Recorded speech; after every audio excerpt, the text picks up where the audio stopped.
wrote the book Tell Me About Heaven because my friend Ron DiCiani, a great artist, said he wanted me to write a book with him where he would do the painting. I love Ron's paintings. I've got several hanging up at my home. And the more I thought about it, the more I wanted to tell a story about a boy and his grandfather. A grandfather who's a role model, a grandfather who loves Jesus, a grandfather whose wife has recently died, and it's been hard on the grandson, but now the grandfather is able to walk the grandson through the great promises of Scripture.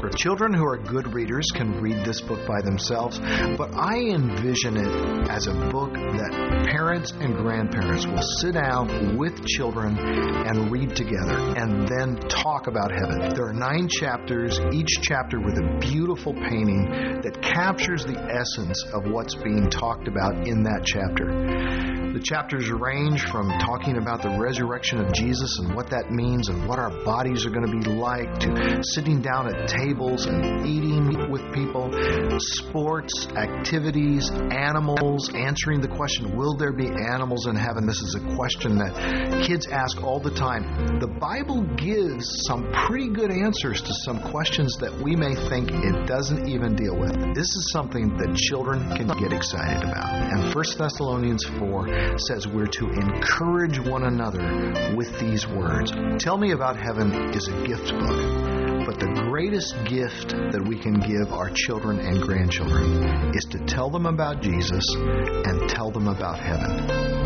We're all made for a person, and we're all made for a place. Jesus is the person, and heaven is the place. And the great theme, the great message of this book and of Scripture itself is that the best is yet to come.